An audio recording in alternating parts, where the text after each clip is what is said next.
Good evening. You are tuned into AWANI Tonight with me, Cynthia Ng. A teacher at a religious school that has been linked to Global Ikhwan Services and Business Holdings, GISB, was sentenced to 10 years jail after he pleaded guilty to inflicting physical injuries to 3 children under his care. 23-year-old Muhammad Baru Rahim Hissam pleaded guilty to all 4 charges handed down by the Klang Sessions Court today. Baru was accused of abusing 3 boys between the ages of 10 and 12 by caning and pressing the chest of one of the victims with his knees. The 4 charges were framed under the Child Act 2001. He was sentenced to 2 years in prison each for the first and second charges and 3 years imprisonment each for the third and fourth charges to be served consecutively, making a total of 10 years. The court ordered him to serve the sentence from the date of his arrest and imposed a 5-year good behavior bond with a surety of 10,000 ringgit. He will serve a 6-month jail term if he fails to adhere to the bond. The Ministry of Domestic Trade and Cost of Living (KPDN) has imposed compounds amounting to 4.4 million ringgit against 12 companies related to Global Ikhwan Services and Business Holdings (GISB). Minister Dato' Armizan Muhammad Ali says, based on investigation by the Companies Commission of Malaysia (SSM), the companies did not comply with the requirement to submit their annual and financial statements. Terdapat 17 syarikat atau entiti perniagaan yang didaftarkan atas nama GISB. Itu pendaftaran syarikat GISB. Yang kedua, dari segi link rangkaian entiti perniagaan yang menggunakan nama GISB ataupun Ikhwan tersebut setakat ini mencecah hingga 201 entiti ataupun jenis perniagaan yang terkait dengan GISB dan kita melihat bukan pada faktor jenayah dan sebagainya, that is not our core business, but it's not our business actually. Jadi kita melihat kepada kepatuhan kepada perundangan-perundangan tersebut. On the issue of GISB, he said the ministry is responsible for helping the police in terms of legislation and non-compliance with related acts by its business networks. The Tourism, Arts and Culture Ministry is closely monitoring the issue of hotel check-ins across the country and is treating the matter with urgency. The ministry says it has also requested for the industry players to provide further clarification. In a statement today, the ministry said that it welcomes additional information from the public related to the issue, which can be sent via email to info@motac.gov.my. The ministry also advises the public to read and understand the terms and conditions set by hotels before making reservations. The issue went viral after postings on social media platforms highlighted how several hotel operators have imposed a check-in time at 4 p.m. and a check-out time by 11 a.m. They blame such policies can drive local tourists to travel abroad instead of domestically, urging for Motac to intervene on the matter. Starting October 1st, a total of 20 supermarkets, convenience stores, pharmacies and health and beauty chains will eliminate single-use plastic bags at their 8,000 outlets. Housing and Local Government Minister Ngako Meng announced that participating retail chains include 99 Speedmart, Aeon, 7-Eleven, TF Value Mart and Guardian.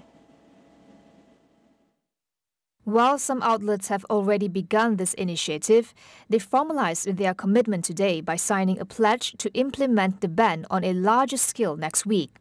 For customers who forget to bring their own bags, these stores will offer recyclable bags for purchase.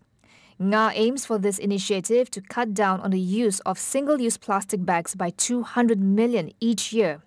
He highlighted that the government faces significant costs for solid waste management and public cleaning, which amount to 2 billion ringgit annually, and is working to reduce reliance on landfills. The government has agreed to set up a special task force on the Corruption Perception Index, or CPI, to be chaired by the Chief Secretary to the government, Tan Sri Shamsul Azri Abu Bakar. The task force will analyze the findings of the CPI survey and propose recommendations and strategies for institutional and legal reforms. According to Shamsul, the reforms would include reforms to strengthen the check and balance mechanisms. He said the task force is part of the government's effort to reach the target set to be in the top 25 position for the CPI survey by 2033. It was previously stated that the team will actively monitor and take necessary follow-up actions through initiatives outlined in the National Anti-Corruption Strategy for 2024 to 2028. Malaysia's CPI score improved from 47 in 2022 to 50 last year, bringing its ranking from 61 to 57. The government will introduce a national disaster risk management policy in preparation to face the monsoon transition phase.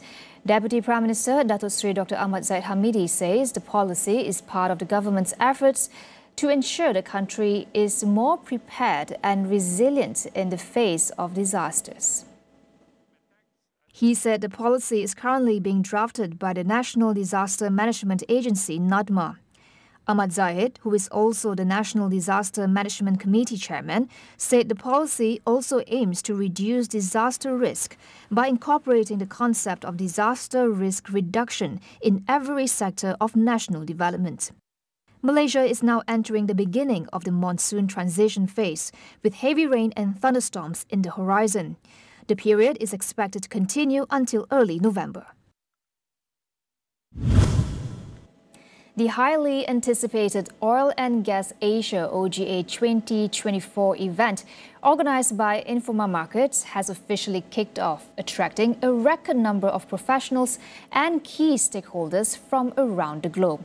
Country General Manager of Informa Markets Malaysia, Gerard Leeuwenburg, highlighted that OGA 2024 is set to play a pivotal role in advancing trade within the oil and gas sector, with over 28,000 professionals expected to attend.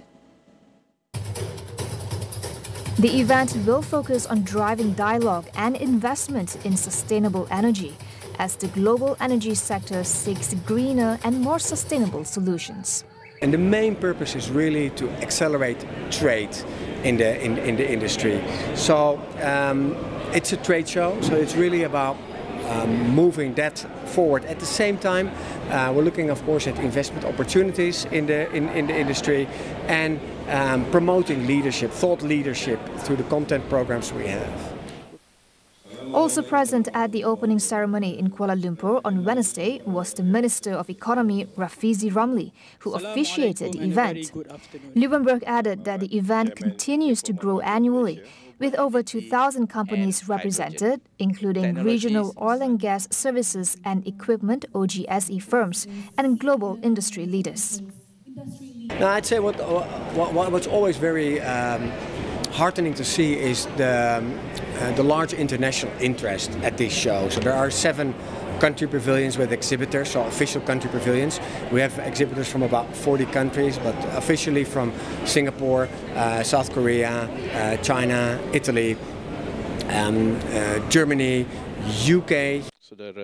Key partnerships, including collaborations with Petronas and the Malaysian Oil and Gas Services Council, reflect the event's commitment to fostering collaboration within the sector. These partnerships also extend to the Malaysian Petrochemical Association, which is hosting a sustainability conference during the event, emphasizing the growing focus on sustainable practices. The 20th event, themed Powering Progress Towards a Sustainable Energy Landscape, is held at the Kuala Lumpur Convention Centre from September 25th to 27th.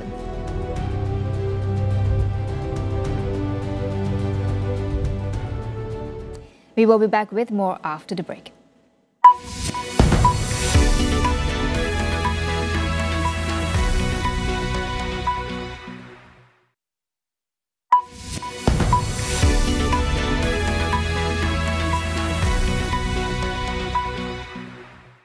Welcome back. Israel's military says it is carrying out strikes in Beirut after Prime Minister Benjamin Netanyahu told the IDF to keep fighting with full force in Lebanon. This is despite calls from the United States, France and several allies for an immediate 21-day ceasefire along the Israel-Lebanon border, also known as the Blue Line. The ceasefire aims to create space for negotiations toward a diplomatic resolution to the conflict. In a joint statement from the White House, the situation in Lebanon was described as intolerable and against the interests of both Israelis and Lebanese. Signatories of the statement include Australia, the UAE, Saudi Arabia and the European Union. Meanwhile, Israel expanded its airstrikes in Lebanon on Wednesday, resulting in at least 72 deaths.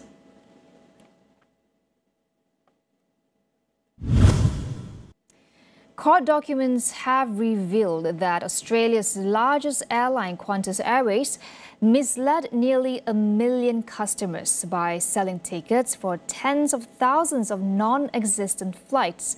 The ghost flight case was launched by the Australian Competition and Consumer Commission in August last year, accusing Qantas of selling tickets for flights that had been cancelled weeks earlier. In May, Qantas settled the lawsuit, agreeing to pay 120 million Australian dollars in fines and compensation. However, the court documents highlight the scale of the misconduct, showing that the airline was aware of the issue. Senior managers at Qantas collectively knew of the impacts on passengers, though no single person had the full picture, the filing showed. The managers involved were not named, but Qantas stated that current CEO Vanessa Hudson was not among them. The filing also revealed Qantas continued selling tickets for 71,000 flights scheduled between May 2022 and May 2024, even after deciding to cancel them. And as many as 884,000 customers were not informed in a timely manner that their flights had already been scrapped. South Korea is taking steps to rehome nearly 500,000 dogs bred for food as the country prepares for a ban on dog meat by 2027. The government plans to offer subsidies and incentives to dog farmers, helping them transition away from the trade. In January, a bill was passed in Parliament to ban the consumption and sale of dog meat, ending a centuries-old practice amid growing support for animal welfare. Vice Agriculture Minister Park Bum-soo announced that around $75 million will be spent to encourage breeders, farmers and restaurants to shut down their businesses. Farmers could receive up to $452 for each dog they surrender, with efforts underway to have the animals adopted or placed in shelters. Eating dog meat, once believed to boost stamina during Korea's humid summers, has become rare as more Koreans see dogs as pets and as concerns over the slaughtering practices have intensified.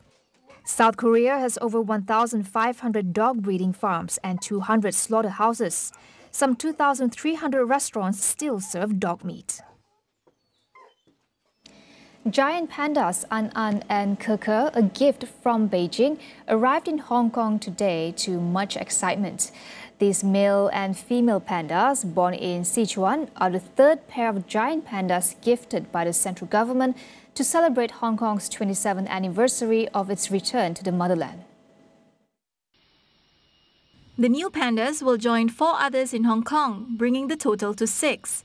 The 5-year-old pair will be housed at the city's Ocean Park theme park and remain out of the public eye until December, so they can get used to their new habitat. Hong Kong leader John Lee expressed hopes that arrival of the new pandas will attract panda lovers from local and foreign countries to visit Hong Kong. He announced that the pandas will soon receive new names through a public contest organized by the government. An and Keke's arrival comes just after resident giant panda Ying Ying gave birth to twin cubs ahead of her 19th birthday. That wraps up AWANI Tonight. I'm Cynthia Ng. Thank you for watching. Good night.